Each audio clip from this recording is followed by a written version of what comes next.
Hello everyone, welcome to Jack and Jill Academy, the Infinite Knowledge Hub. Please watch the video till the end. Also like and share it if you find it useful. Kindly subscribe to our YouTube channel and press the bell icon for latest updates. Hello everyone, welcome to my class. Myself Saurabh Aboti. आज का हम जो topic लेने वाले हैं वो है India, size and location.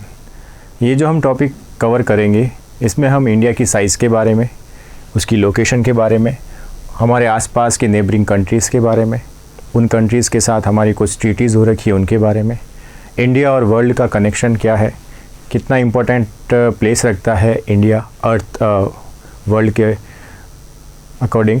तो ये सारी चीज़ जो है हम आज इस टॉपिक में डिस्कस करने वाले हैं। देखिए, इसमें हम जो पढ़ रहे हैं वो इंडिया के बारे में पढ़ रहे हैं पूरा, तो हम थोड़ी सी इन्फॉर्मेशन ले लेते हैं इंडिया की कि India is an ancient civilisation. Ancient civilisation मतलब इस वर्ल्ड में कई ऐसी सिविलाइजेशन थी जो आज से हज़ारों साल पहले ही डेवलप हो चुकी थी। इंडियन सिविलाइजेशन भी उनमें से एक है। आपने सिंधु घाटी सरस्वती योजना उसमें सिविलाइजेशन के बारे में पढ़ा होगा। आपने हड़प्पा और मोहनजोदड़ो सिविलाइजेशन के बारे में पढ़ा होगा। तो ये जो सारी सिविलाइजेशन थी इंडिया में 5 से 6 हज़ार साल पहले ही डेवलप हो चुकी थी। इसके साथ साथ इंडिया अब एक डेवलपिंग नेशन है। अब एक भारत जो है एक डेवलपिंग नेशन है। इसके साथ ये कई ऐसे उसने रिमार्केबल प्रोग्रेस करी है जो दुनिया में कई देशों के उसको इक्विवेलेंट खड़ा कर दिया है। ठीक है, आगे हम जो टॉपिक करने वाले हैं वो इंडिया, साइज़ एंड लोकेशन में इंडिया की लोकेशन के बारे में पढ़ेंगे। इंडिया की लोकेशन को डिस्कस करने से पहले हमें कुछ टॉपिक्स कवर करने पड़ेंगे ताकि इसे समझने में हमें कुछ परेशानी नहीं हो। तो देखिए, जो मैं टॉपिक आपको करवाने वाला हूँ उसमें बेसिकली मैं करवाने वाला हूँ लॉन्गिट्यूड एंड लैटिट्यूड। मैं एक अर्थ का डायग्राम बना रहा हूँ। पहले इस लोकेशन को समझने से पहले हमें इस चीज़ को समझना पड़ेगा। देखिए, जो हमारी अर्थ है उसको एक लाइन है जो 2 पार्ट्स में इक्वली डिवाइड करती है, जिसे हम किस नाम से जानते हैं? इक्वेटर के नाम से जानते हैं। अर्थ के ऊपर वाला पार्ट पोल्स, एक तरफ है नॉर्थ पोल और दूसरी तरफ है साउथ पोल। ठीक है, इसके बाद एक प्राइम मेरिडियन जो अर्थ को 2 इक्वल पार्ट्स में फिर डिवाइड करती है। इसका मतलब अर्थ को अगर हम डिवाइड करें उसके लोकेशन के हिसाब से तो 4 पार्ट्स में हम डिवीज़न देख रहे हैं। पहले हम पढ़ते हैं कि जब इक्वेटर उसे डिवाइड करती है तो वो कौन से पार्ट में डिवाइड करती है। तो देखिए, जब इक्वेटर डिवाइड करती है तो ये वाला पार्ट कहलाता है नॉर्थ हेमिस्फीयर,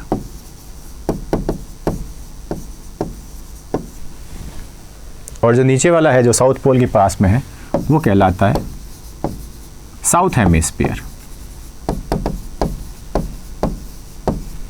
ये तो बात हो गई जब इक्वेटर के ऊपर और इक्वेटर के नीचे वाले पार्ट की बात कर ली हमने। जब प्राइम मेरिडियन इसे डिवाइड करती है 2 इक्वल पार्ट्स में,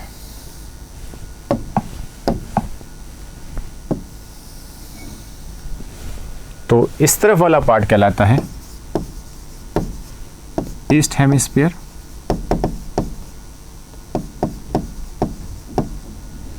और ये वाला पार्ट कहलाता है साउथ हेमिस्फीयर।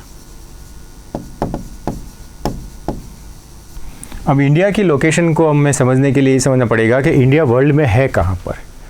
तो देखिए, इंडिया जो लोकेटेड है इस अर्थ में, इंडिया लोकेटेड है इस पार्ट में। अब अगर आपसे कोई पूछे कि वर्ल्ड में इंडिया की लोकेशन क्या है, तो इंडिया की जो लोकेशन है वो है नॉर्थ हेमिस्फीयर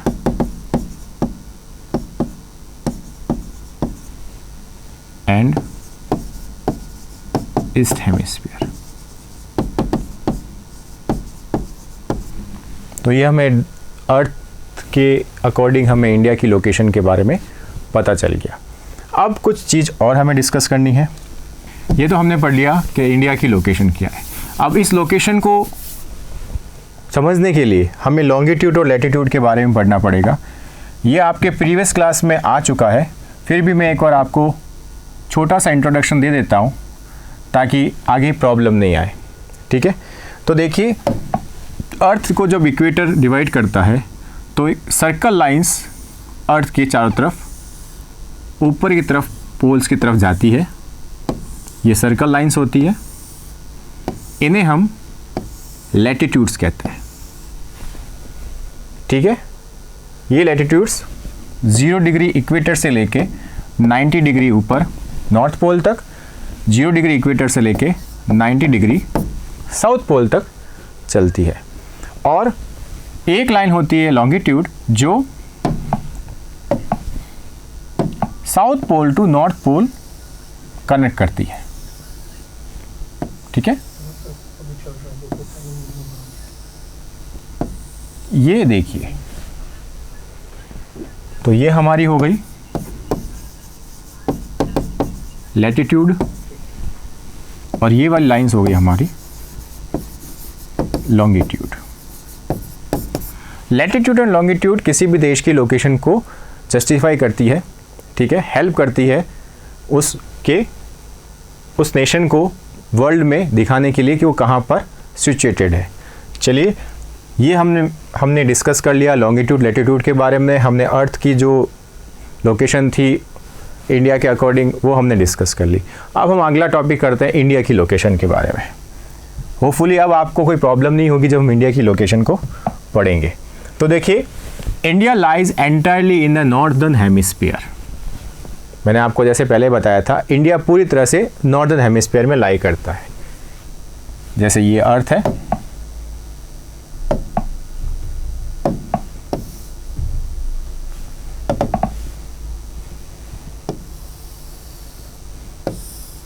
इंडिया यहाँ पर है। तो ये कौन सा हेमिस्फीयर है? इक्वेटर, ये नॉर्थ पोल, ये साउथ पोल। तो ये कौन सा हेमिस्फीयर हो गया? Northern hemisphere. ठीक है, India mainland extend between 8 degree 4 north to 37 degree 6 minute north latitudes. देखिए, इंडिया जो है वो 8 डिग्री 4 मिनट नॉर्थ। अब यहाँ पर नॉर्थ इसलिए आया है क्योंकि ये जो अर्थ है इसमें इंडिया यहीं पर है, तो ये वाला नॉर्दर्न हेमिस्फीयर ही होगा पूरा। तो इसकी लोकेशन में एन ही लगेगा। तो 8 डिग्री 4 मिनट एन से लगाकर कहाँ तक एक्सटेंडेड है? 37 डिग्री 6 मिनट एन तक। ये इंडिया का स्ट्रेच है। ठीक है, and 68 degree 7 minute east and 97 degree 25 minute east, ये इसका लॉन्गिट्यूड एक्सटेंड है यहां से यहां तक। तो यहां पर है ये 97 डिग्री 25 मिनट,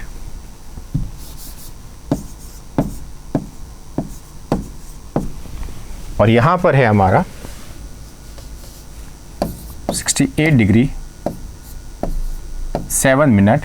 और क्या लगेगा इसमें? ईस्ट लगेगा। यहाँ ईस्ट क्यों लगेगा? क्योंकि प्राइम मेरिडियन जब डिवाइड करेगी तो ये ईस्टर्न पार्ट पूरा, ये पूरा ईस्टर्न पार्ट और ये वेस्टर्न पार्ट। तो इंडिया कहाँ है? ईस्टर्न। तो भारत नॉर्थ एंड ईस्ट जो पार्ट है वर्ल्ड के उसमें सिचुएटेड है। The tropic of cancer 23 degree 30 minute north divide India into 2 almost equal parts. देखिए, ट्रॉपिक ऑफ कैंसर जो है वो इंडिया को लगभग 2 हिस्सों में डिवाइड करती है। ट्रॉपिक ऑफ कैंसर इक्वेटर से ऊपर की एक रेखा है, ये हमारा इक्वेटर। इक्वेटर से जब ऊपर की तरफ चलेंगे तो एक इम्पोर्टेंट लाइन हमें देखी जिसे हम ट्रॉपिक ऑफ कैंसर कहते हैं। ये 0 डिग्री है। ये जब ऊपर चलेंगे तो ये 23.5 डिग्री नॉर्थ में सिचुएटेड है। ये लाइन इंडिया को लगभग 2 इक्वल पार्ट्स में डिवाइड करती है। ठीक है, तो हमने ये देख लिया कि ट्रॉपिक ऑफ कैंसर इंडिया को 2 पार्ट्स में डिवाइड करता है। अब देखिए, अब हम इंडिया का नॉर्दर्न मोस्ट पॉइंट और साउदर्न मोस्ट पॉइंट समझते हैं। देखिए, जब भी कोई नेशन को हम डिस्क्राइब करते हैं तो उसके कुछ पॉइंट्स होते हैं जो उसकी लिमिट तक बताते हैं कि यहाँ तक ये देश फैला हुआ है, यहाँ तक उस देश का स्ट्रेच हो रखा है। तो इंडिया के स्ट्रेच पॉइंट में हमको एक नॉर्थ में एक स्ट्रेच पॉइंट मिलेगा, एक हमें साउथ में स्ट्रेच पॉइंट मिलेगा। ठीक है, एक हमें ईस्ट में स्ट्रेच पॉइंट मिलेगा और एक हमें वेस्ट में स्ट्रेच पॉइंट मिलेगा।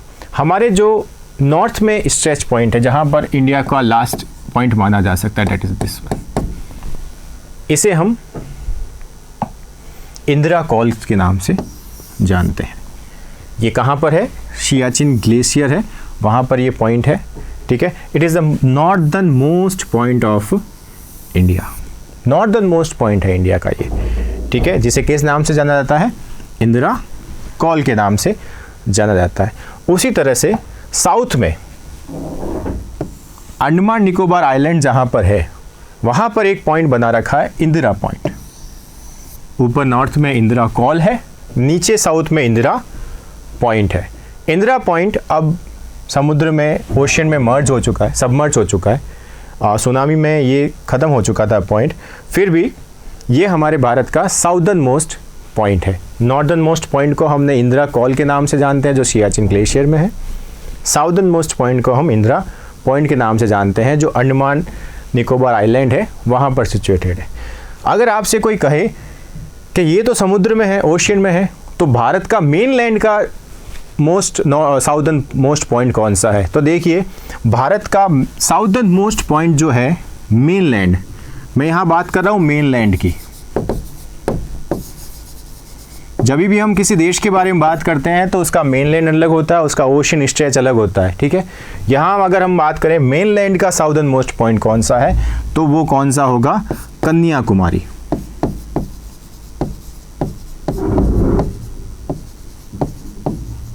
कौन सा होगा? कन्याकुमारी। जो 8 डिग्री 4 मिनट पर जो लास्ट स्ट्रेच पॉइंट हो रखा है वो है Kanyakumari. The southernmost point in India is Indira Point on Nicobar Island. Thank you. Next part में हम इसके आगे वाले टॉपिक्स को कवर अप करेंगे। Thank you. Thank you for watching the video. Follow us on Facebook, Instagram, Twitter, and LinkedIn as Jack and Jill Academy for more information. You can also download Jack and Jill Academy's app from Play Store for online courses related to school education from pre-primary to senior secondary level. Competitive exams like NTSC, NDA, CLAT, JEE, NEET, and multi-activities like yoga, art and craft, dance, music, self-defense, and many more.